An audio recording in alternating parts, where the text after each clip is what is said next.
Grandir dans un environnement précaire. Grandir dans un environnement de peur.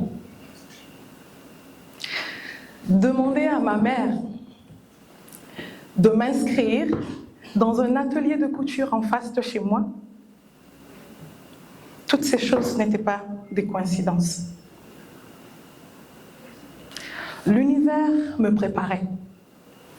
L'univers me forgeait, physiquement, mentalement et psychologiquement, à faire face à une décision qui allait littéralement changer ma vie. Je suis Aïssatou Traoré. Je suis née le jour même de la Journée mondiale de l'environnement. Je suis la petite fille de Ibrahima Tampkol Silla, menuisier et ébéniste. Je suis la fondatrice de Kairi Rocks. Kairi Rocks, qui signifie bonheur dans nos langues locales, et Rocks, qui veut dire recyclage et oxygène. Vous l'aurez bien compris, Kairi veut dire bonheur pour l'environnement et le recyclage. En 2017, j'ai décidé de créer Kairi Rocks, qui est une entreprise qui collecte les pneus dans les décharges pour les envoyer dans notre atelier pour en faire des meubles, du mobilier de décoration. Mais quand ça a commencé, je ne savais pas du tout à quoi est-ce que j'allais faire face. J'étais très optimiste. Ah oui, ça il faut le croire. De là à aller prendre dans les poubelles les pneus usés et demander aux gens de les mettre dans leur intérieur, ça a été un très grand combat. Déjà qu'on est habitué à consommer ce qui vient de l'étranger, déjà qu'on est amoureux de ce qui vient d'ailleurs, déjà qu'il y a un très grand complexe en ce qui est produit ici même en Guinée, j'ai dû faire face à beaucoup de défis. Des remarques du genre « Tu as fait 3 années à la fac pour venir te retrouver à la poubelle ?» Des remarques du genre « Au lieu de te retrouver dans un bureau, tu préfères te retrouver dans un atelier. Au lieu de penser à sortir à la télé, tu préfères être dans la rue. Tu préfères être dans les décharges, tu es sûr. Mais derrière toutes ces remarques négatives, derrière toutes ces peurs que les gens voulaient me transmettre, j'avais ma famille, ma mère, mes frères, qui avaient foi en moi, qui avaient foi en mon projet, qui avaient foi en ma vision, celle que je voyais en 2017 et là où je suis aujourd'hui et d'où je veux aller. J'ai décidé de créer Kairi Rocks. Je ne savais pas que j'allais faire face à des défis. Et parmi ces défis, il y avait le fait que produire les pneus usés n'était pas très commun. Ce n'était pas très connu. J'étais la seule qui avait appris à date quand je commençais. Et il fallait former d'autres personnes. On m'a dit,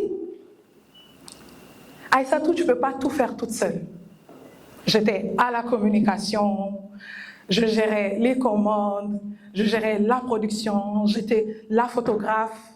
Bref, j'étais celle-là qui faisait tout au début. Puis, j'ai accepté de faire entrer dans mon équipe d'autres personnes, dans le but de pouvoir répondre aux commandes que j'avais. Puisque oui, bien sûr, finalement, j'ai réussi à faire aimer mes produits aux gens, puisque de jour en jour, ils devenaient plus esthétiques. Mais en faisant rentrer d'autres personnes dans mon entreprise, j'étais loin d'imaginer la catastrophe qui venait. Je n'étais pas habituée à ça. Je travaillais ailleurs, mais je ne savais pas gérer une équipe. Commencer à gérer une équipe, Je pensais que je pouvais leur faire confiance. Je pensais qu'ils pouvaient faire comme moi. Sauf que oui, devant moi, c'est ce qui se passait. Mais derrière moi, c'était tout autre chose. De grandes institutions commençaient donc à me faire confiance pour l'aménagement de leur espace et de grands chèques arrivaient. Pendant que moi, j'étais occupée à trouver les matières premières afin de pouvoir produire des meubles de qualité, parce que oui, j'avais envie de séduire, oui, j'avais envie de donner envie au monde de consommer guinéen, oui, j'avais envie de faire savoir à ceux qui n'avaient pas eu confiance en moi et à mon entreprise qu'on pouvait produire du Made in Guinée et que ce soit beau et garanti. Et pendant que moi, j'étais occupée à cela, ceux que j'avais fait rentrer dans mon entreprise s'occupaient à voler du matériel petit à petit. Eh oui. Ils s'occupaient à voler petit à petit. Le temps pour moi de me rendre compte, je me fais face au premier problème. Les ressources finissent à l'atelier et le boulot n'est pas terminé. Alors que beaucoup de gens font confiance à une femme en se disant que oui, on peut lui faire confiance. Là, je fais face à une humiliation. Je me retrouve même devant les autorités parce que je dois répondre. Je dois expliquer, mais comment? J'ai reçu de l'argent. Le boulot n'est pas fait.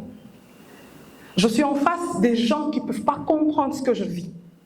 Je suis à la police, humiliée, rabaissée. Parce que je n'ai pas de preuves. Ceux qui m'ont volé ne sont plus là. Ensuite, j'ai dû faire face à Corona.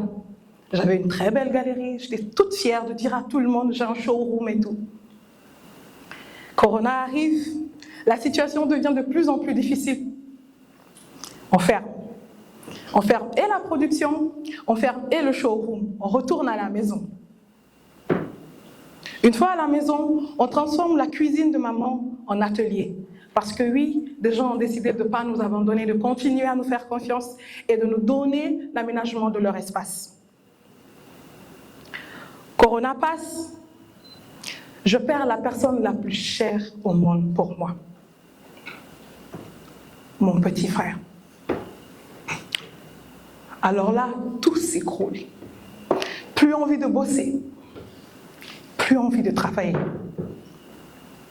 Je perds mon petit frère alors que je suis à l'atelier pendant une semaine en train de bosser. Je me dis alors,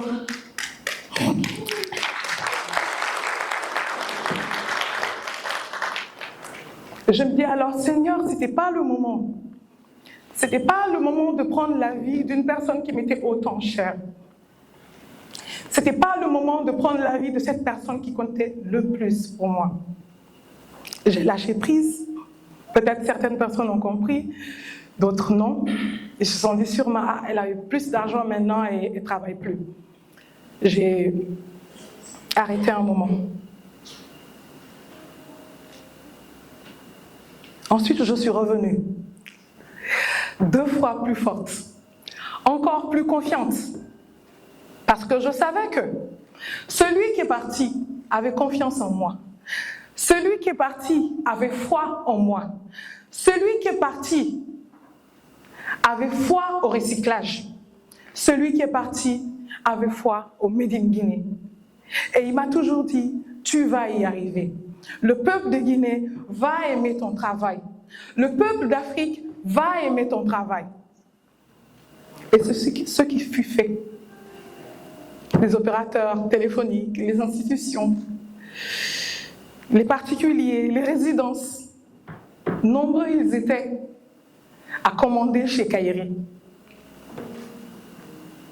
Et non, ce n'était pas un métier sale. Et non, ce n'était pas un métier humiliant. J'ai eu foi en moi, foi en ce que je veux faire. En Guinée, plus de 75 tonnes de pneus sont déversés. Et quand ils sont usés, ils se retrouvent soit dans la rue, soit dans les décharges, soit à la mer. Et c'est néfaste. C'est mauvais pour la santé. C'est C'est même mauvais pour les plats que nous consommons au quotidien. C'est la raison pour laquelle Kairi a décidé de s'engager dans le recyclage de pneus. Pour protéger l'environnement, pour économiser les ressources naturelles, pour donner foi aux gens qui complexent par rapport au métier, pour donner envie aux gens de consommer local, pour aimer le Made in Guinée. Mais surtout, pour rappeler aux gens que quand on a une vision, quand on a un rêve, quand on a foi en ce que nous faisons, nous nous donnons corps et âme en y mettant toute notre énergie. Pour l'environnement, je fais ma part. Et vous, je vous remercie.